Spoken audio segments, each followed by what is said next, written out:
अस्सलाम वालेकुम friends, welcome to school educational updates channel. आज मैं इस वीडियो में आपको बताऊंगा कि एनुअल स्कूल सेंसस रिपोर्ट कैसे बनाई जाएगी 2020 और 21 की। तो वो हमने प्रिपेयर कैसे करना है फार्म। एनुअल सेंसस ट्रेनिंग 2020 का मुतल्लिक है ये। तो जिन्होंने मेरा चैनल सब्सक्राइब नहीं किया वो कर दें काइंडली। तो ये हर 31 अक्टूबर को हर साल होती है जी। इसका मकसद होता है कि हर चीज़ को डिजिटल कर दिया जाए। गवर्नमेंट तमाम डाटा इकट्ठा कर रही है ताकि डिजिटलाइज कर दिया जाए। तो 25 अक्टूबर को इसका लास्ट डेट है प्रिपेयर करने का, और 30 तारीख की रात तक ये होगा। उसके बाद ये फार्म जो है वो 31 की रात को यानी 31 सारा दिन सबमिट होता रहेगा। तो इसमें कुछ चीज़ें न्यू आई हैं, उनमें बेसिक्स जो है मेट्रोपॉलिटन एरिया, मेट्रोपॉलिटन कॉरपोरेशन है, इसके बाद म्यूनसिपल कॉरपोरेशन, म्यूनसिपल कमेटी है, joint education authority, town committee, tehsil council, ये सारी चीज़ें न्यू हैं। फिर स्कूल कौंसल का मुतल्लिक है कि नोटिफिकेशन डेट इसकी क्या है और इसके की decisions in school council meeting, यानी इसके हमने क्या क्या काम करने हैं, फैसिलिटीज़ इसमें क्या है, लाइब्रेरी में बुक्स कितनी है वो काउंट करके लिखनी है, और स्कूल की फैसिलिटीज़ में लिखना है कि स्कूल उसी जगह पे था, उसको अपग्रेड हुआ है या नहीं, उसकी ओनरशिप, और उसमें कोई न्यू कंस्ट्रक्शन हुई है। तो ये सारी चीज़ें इसमें लिखनी है। स्कूल काउंसिल की जो नोटिफिकेशन डेट है ये आप लोगों ने खुद लिखनी है, कोई भी लिख देनी है। और बेसिक फैसिलिटीज़ में वाटर क्वालिटी है कि वो ड्रिंकिंग वाटर क्लीन है या रनिंग है, फिर उसका सोर्स क्या है, बाउंड्री वाल की हाइट तारों के साथ है, यानी जो बाउंड्री वाल ऊपर बार्डेड वायर लगी थी, फर्स्ट एड किट अवेलेबल है कि नहीं, फिर फायर एमरजेंसी एग्ज़िट, नेक्स्ट है जी उसमें टक शॉप है कि नहीं, और canteen, teacher furniture, student furniture, computer lab के मतलब है जी कि कंप्यूटर के मॉडल्स कौन से हैं, i3 है, कोर्टड्यू है या i5 है, और उसमें प्रिंटर है, मल्टीमीडिया, फंक्शनल टैबलेट्स कितने हैं, स्मार्ट बोर्ड है कि नहीं, ये सारी कंप्यूटर लैब के मतलब है। ये तमाम चीज़ें न्यू हैं जो इसमें ऐड कर दी गई हैं ताकि ये सारी नया डाटा इसमें ऐड हो सके। फिर ईसी रूम के मतलब कुछ सवालात होंगे कि अगर आपके स्कूल में ईसी रूम है तो आपने यस करना है, और किस साल वो बना, और how was this EC room established, किस तरह बना, यानी स्कूल ने खुद बनाया या गवर्नमेंट ऑफ पंजाब ने बना के दिया। उसकी ट्रेनिंग का मतलब क्या है, टीचर ने ट्रेनिंग ली है कायद से कि नहीं, या टीचर ने ट्रेनिंग ली है या नहीं ली, उसका मतलब क्या, करिकुलम गाइड उसकी अवेलेबल है। Next has the nominated teacher received EC training from कायद, यानी उस टीचर ने भी ली है कायद से ट्रेनिंग के नहीं। Part time care giver appointed है कि नहीं, ये सारी चीज़ें इसमें लिखनी है। क्लासरूम प्रिंट उसको पेंट किया इसी रूम को, और उसमें किट्स मौजूद हैं, उसके वाल पोस्टर्स, ये सारी चीज़ें। अगर तो आपके स्कूल में इसी रूम है और उसके मतलब ये चीज़ें हैं तो आप यस करते जाएंगे, नहीं तो आप नो पे क्लिक करते जाएंगे। ये तमाम चीज़ें न्यू ऐड की गई हैं इसमें, इसी रूम और ये सारी बिल्डिंग इंफॉर्मेशन वगैरह। तो इसी रूम का फर्नीचर भी इसमें पूछा है। फिर स्टूडेंट के पोर्शन में आप आ जाएँ, ऐसा ही जब आप क्लिक करेंगे तो उसमें पर्सनल में बे फार्म लाजमी वो पूछ रहा है, और इज़ स्टूडेंट फ्रॉम NCHD या फीडर स्कूल, अगर है तो आप यस करेंगे। माइल्ड डिसेबिलिटी, अगर कोई डिसेबिलिटी बच्चे को है तो उसका भी आप वो खाना फिल करेंगे। फिर उसके पेरेंट्स के मतलब न्यू चीज़ जो आई है वो है कि उसकी इनकम कितनी है। इस तरह टीचिंग स्टाफ में कुछ चीज़ें न्यू आई हैं कि उनका पर्सनल नंबर है, ट्रेनिंग है, और उसका ट्रेनिंग ईयर है। फिर सर्विस में आ जाएंगे तो इनिशियल अपॉइंटमेंट, ये नई चीज़ है, initial grade, initial designation, initial subject, date of joining in current service, ये चार चीज़ें ये बिल्कुल न्यू हैं, ये पहले नहीं थी। तो ये आपने इनिशियल डेजिग्नेशन वो लिखना जब आपकी भर्ती हुई थी, चाहे आप 7वें स्केल पे थे या 9वें पे थे, वो आपने यहाँ पे लिखना है। इसी तरह स्केल लिखना है, और आपका सब्जेक्ट जॉब से मुतल्लिक लिखा जाएगा, यानी आर्ट्स है या साइंस है जो भी। ये आपकी MA या MSc की डिग्री के मुतल्लिक नहीं होगा, तो डिस्ट्रिक्ट भी वही लिखा जाएगा। उसके बाद नॉन टीचिंग स्टाफ का आपने डेट ऑफ बर्थ लिखनी है, अगर उसका मैट्रिक है तो मैट्रिक के सर्टिफिकेट के मुताबिक उसका पर्सनल नंबर AG ऑफिस के मुताबिक लिखना है। तो डेजिग्नेशन लिखना है कि वो चौकीदार है या माली है या नायब कासद है। तो पोस्टेड अगेंस्ट, अगर एक माली है वो किसके अगेंस्ट है, किस पोस्ट के अगेंस्ट, ये लिखनी है चीज़ें।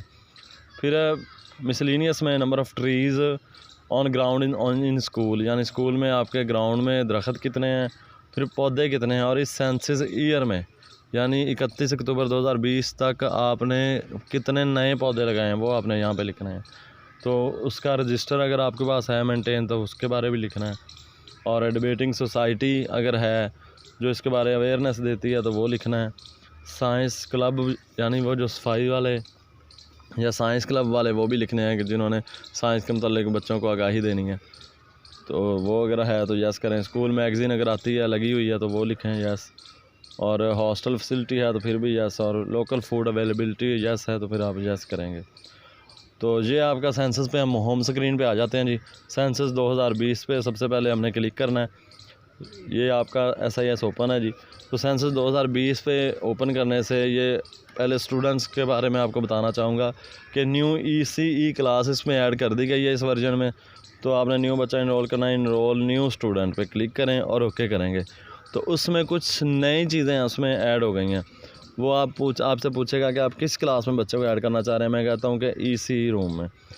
तो ECE रूम में अगर आप करेंगे तो बे फार्म जो है वो ऑप्शनल है फॉर नेक्स्ट मंथ, अगले माह के लिए ऑप्शनल है, लेकिन 3 माह के बाद जितने भी स्कूल में बच्चे हैं उन तमाम बच्चों का बे फार्म कंपलसरी है, वो ज़रूरी है, उसके बगैर कोई गुजारा नहीं।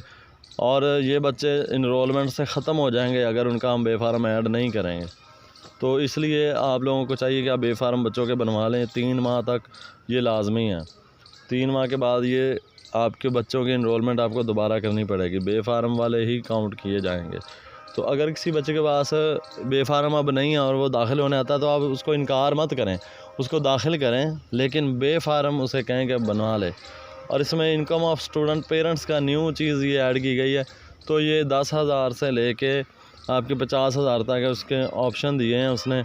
10,000 से 19,000 और लेस दैन 10,000 भी है, और ये 20,000 से 29,000, ये मुख्तलिफ उसने वैल्यूज़ दी हैं। उसमें से आपने कोई भी सिलेक्ट करनी है जो उस बच्चे के मुतालिक है। नेक्स्ट है इनरोलमेंट जो है ना, इनरोलमेंट नंबर यानी सिलसिला नंबर, ये यूनिक है, ये हर बच्चे का यूनिक होता है। और only 1 register should be used in whole school irrespective of primary, elementary और हायर सेकेंडरी या हाई स्कूल या सेक्शन। तो इसमें ये कन्फ्यूजन आ रही थी कि कुछ स्कूलों में 2 या 3 रजिस्टर लगे होते हैं दाखिल खारिज, तो ज़ाहिर है सिलसिला नंबर मैच भी कर सकते हैं। तो इसके लिए ज़रूरी है कि आप लोग पहले उसमें प्राइमरी को एक अलग नंबर दे दें, यानी फ़र्ज़ करें 30-72 सिलसिला नंबर है तो उसके शुरू में 1 नंबर लिख दें, फिर मिडल के लिए 2 नंबर हर सिलसिला नंबर के साथ लिख दें, और हाई के लिए 3 लिख दें। फिर हेल्थ सेक्शन आ गया जी, student should be filled carefully. अगर सीइंग में मसला है बच्चे को देखने में तो यस करें, अगर नहीं है तो नो करें। सुनने में मसला है या चलने में या लर्निंग में, तो ये 4 तरह के ऑप्शन हैं। अगर बच्चे को किसी भी इन चारों में से किसी भी किस्म का कोई मसला है तो आप यस करें, नहीं तो आप नो पे क्लिक करेंगे। और डिसेबिलिटी भी फिर नो ही करेंगे। तो ये यहाँ पे डिसेबिलिटीज़ भी दी गई हैं कि उस बच्चे को कौन सी डिसेबिलिटी है, यानी वो वॉकर से चलता है, चलने में मसला है, या कानों के साथ लगाता है, जो भी मसला हो आप यस करेंगे। नेक्स्ट है जी, ये वाला जो ये जो बना सिंबल, ये indicates the error of verification of student data specially CNIC verification, यानी ये बच्चे के वालिद का CNIC अगर वेरीफाई ना हो तो ये एरर आ जाता है, यानी अगर आपने गलत लगाया तो ये एरर आएगा। दूसरा NCHD फीडर जी, अगर आपके इर्द गिर्द गाँव में कोई NCHD या फीडर स्कूल है तो उनके बच्चों का आप यहाँ पे नाम लिखेंगे।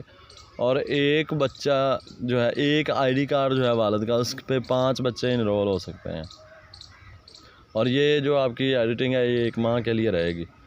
नॉन टीचिंग पर्सनल नंबर आपने यहाँ पे लिखना है, डेजिग्नेशन लिखना है, पोस्टेड अगेंस्ट लिखना है।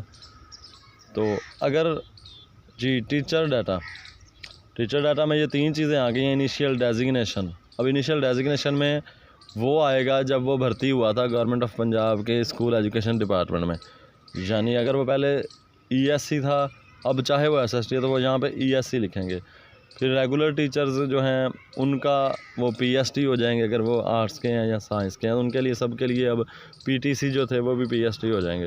तो arts will be subject for all PST, सब के लिए ये आर्ट्स ही होगा। अब उसका इनिशियल डेजिग्नेशन आपने वो सिलेक्ट करना है जब वो भर्ती हुआ था और उसके पहले आर्डरों पे जो लिखा हुआ है वो लिखा जाएगा यहाँ पे। और इनमें से ESC है, डिप्टी है, हेडमास्टर है, जो भी है। फिर उसका स्केल, चाहे वो 7वां था चाहे वो 9वां था, जितना भी था। अब जिस तरह PST का स्केल 14वां है, लेकिन वो आपने इनिशियल ग्रेड 14वां नहीं लिखना, आपने 9वां लिखना है। और कुछ टीचर्स 7वें स्केल में भर्ती हुए थे तो उनका आपने 7वां लिखना है। फिर आपने teachers district, name of district where first time enter in education department, यानी अगर एक टीचर खानेवाल में भर्ती हुआ और उसने ट्रांसफ़र करवा लिया, अक्सर ये फ़ीमेल्स का ऐसे हुआ है, और वो करवा के वहाँ से साहिवाल में आ गया, तो उसका इनिशियल जो है ना डिस्ट्रिक्ट वो खानेवाल ही रहेगा, फिर ट्रांसफ़र करा के उसका करंट जो डिस्ट्रिक्ट है वो साहिवाल हो जाएगा। यानी पहला डिस्ट्रिक्ट आपने वही लिखना है जहाँ पे उसकी जॉब हुई। इसका सीनियरिटी से मसला बनेगा अगर आप इसको चेंज नहीं करेंगे तो आपने पहला डिस्ट्रिक्ट वही लिखना है जहाँ पे भर्ती हुआ, और बाद में करंट डिस्ट्रिक्ट वो है जिस जगह पे वो जिस ज़िले में जॉब कर रहा है। नेक्स्ट है, this information will remain blank till formation of boundaries of relevant corporation committee and council etcetera by election commission. जी, ये म्यूनसिपल कॉरपोरेशन है, मेट्रोपॉलिटन कॉरपोरेशन है, ये जितने भी क्वेश्चन हैं ये सारे आपने खाली छोड़ देने हैं, नल छोड़ देने हैं। ये ऑटोमेटिक अभी इसको खाली छोड़ें, इसको एक्सेप्ट करें और नेक्स्ट कर दें, क्योंकि ये अभी इसको उन्होंने गवर्नमेंट ऑफ पंजाब ने, इलेक्शन कमीशन ऑफ पाकिस्तान ने इसमें चीज़ें ऐड करनी हैं। स्कूल कौंसल की मीटिंग, ये बहुत अहम चीज़ है। इसमें आपने नोटिफिकेशन डेट लिखनी है, चाहे वो 2 माह पहले की लिख लें, कोई भी अपनी मर्ज़ी से डेट डाल लें। और फिर नीचे जो है add main points decision of school council meeting, इसमें आपने हर माह की जो मीटिंग का मेन एजेंडा है वो आपने लिखना है। डोंट रिपीट पॉइंट्स, एक पॉइंट को बार बार ना लिखें। और ऐड मंथली और time to time when school council meeting held, तो जब स्कूल काउंसिल की मीटिंग हुई उस डेट वाइज आपने उसमें मीटिंग्स के एजेंडा लिखना है, यानी कार्रवाई के सीधा नुकात लिखने हैं कि क्या क्या काम हमने इस माह करवाना है। ये सारी चीज़ें यहाँ पे वो लिखनी है, मीटिंग्स के मुतल्लिका एजेंडा है। नेक्स्ट है, ये हमारे आ गया जी स्कूल एजुकेशन डिपार्टमेंट की हमारी बिल्डिंग है, ये बिल्डिंग से मुतल्लिका है, यानी इसका ओनर कौन है, ये किसी और प्राइवेट बंदे ने दी हुई है या एजुकेशन डिपार्टमेंट के नाम है, ये आपने सेलेक्ट करना है। फिर बिल्डिंग कंस्ट्रक्शन, वो सॉलिड है या कम्प्लीटली सॉलिड है या जैसी भी है वो आपने यहाँ से सेलेक्ट कर लेना है। जिस चीज़ की समझ ना आए आप कमेंट में मुझसे पूछ सकते हैं। जिन्होंने मेरा चैनल सब्सक्राइब नहीं किया काइंडली वो चैनल सब्सक्राइब कर दें। फिर आज deep water will be considered as clean water, otherwise it will be marked as running water. तो आपने वाटर पे जब सेलेक्ट करना है तो आपने क्लीन वाटर पे क्लिक करना है। क्लीन वाटर से मुराद ये होगा कि आपका वाटर जो है, आपका पानी स्कूल का वो डीप वाटर है, तो वो डीप वाटर आपका क्लीन वाटर काउंट होगा। आपने रनिंग वाटर को क्लिक नहीं करना, आपने डीप वाटर पे क्लिक करना है।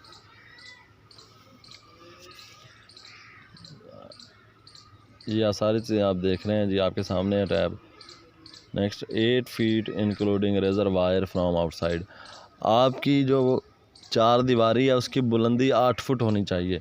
अगर 5 फुट उसकी बुलंदी है और 3 फुट ऊपर रिजर्वायर लगी है, तार लगी है, खारदार तार, तो ठीक है, उसको आप 8 फुट ही लिखेंगे।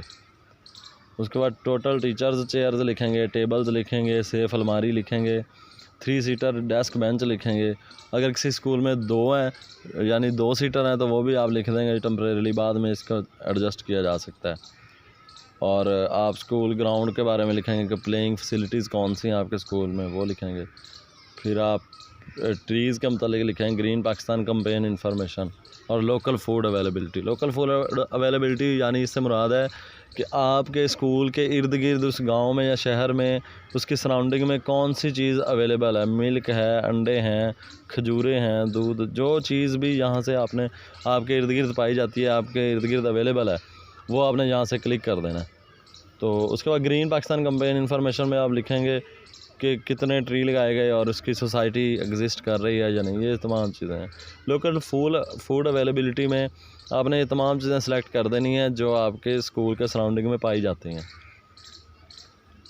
नेक्स्ट, अकाउंट्स वाला ऑप्शन आ गया FTF का। इसमें एक चीज़ का ध्यान ज़रूरी करना है कि आपने जब अकाउंट डिटेल ऐड करनी है तो IBAN नंबर लाजमी लिखना है, ये बहुत ज़रूरी है। तो आपने डिपॉज़िट लिखना है 2020 का, 19-20 का और फिर 20-21 का। फिर आपने उसमें जो एक्सपेंडिचर है वो लिखना है, ऑफिशियल भी नॉन ऑफिशियल भी डिपॉज़िट लिखना, और फिर आपका वो टोटल एंड पे आ जाएगा, बैलेंस भी आ जाएगा। इसी तरह NSB का आपने 18 से 19, 19 से 20 और 20 से 21 वाला जो है, ये तीनों सालों का ख़र्चा भी, आमदनी भी, ये एक एक चीज़ करके ऐड करनी है। NSB की रिलेटेड वीडियो मैंने अलग एक दी हुई है, वो आप यहाँ से सिलेक्ट कर सकते हैं। और नेक्स्ट है जी अगर आपसे सेंसस करते वक्त या पोस्टों में या किसी भी जगह पे कोई गलती हो जाए तो आप डीएमओ ऑफिस से रब्ता करें, अपने सीईओ ऑफिस को एप्लीकेशन दें तो वो उसमें करेक्शन कर सकता है। कुछ टीचर्स जो अब रेगुलर हुए हैं तो वो पीएसटी बन गए हैं, अब यहाँ पे ईएससी आ रहा है तो उनकी करेक्शन अब सीईओ ऑफिस से होगी। वो डीएमओ ऑफिस को एप्लीकेशन फॉरवर्ड कर देंगे तो वहाँ से इसकी करेक्शन करवाई जा सकती है। तो 30 तारीख को जब आपने इसको सबमिट कर देना तो 31 तारीख को आपने इसकी हार्ड कॉपी जमा करवानी है। प्राइमरी और एलिमेंट्री स्कूल एईओ और हेड के साइन से जमा करवाएंगे और higher secondary school DO secondary के साइन करवा के उनको जमा करवाएंगे। तो ये लाजमी है, ये तमाम कापियाँ डीएमओ ऑफिस को 31 अक्टूबर को पहुंच जानी चाहिए। जिस चीज़ की आपको समझ ना आई हो इससे मुतल्लिक, एसआईएस के मुतल्लिक या एनएसबी का अगर कोई मसला हो तो आप मेरी वीडियो एक और है इसमें वो चेक कर सकते हैं एनएसबी से रिलेटेड। तो काइंडली मेरा चैनल सब्सक्राइब कर दें जिन्होंने सब्सक्राइब नहीं किया। शुक्रिया, अल्लाह हाफिज़।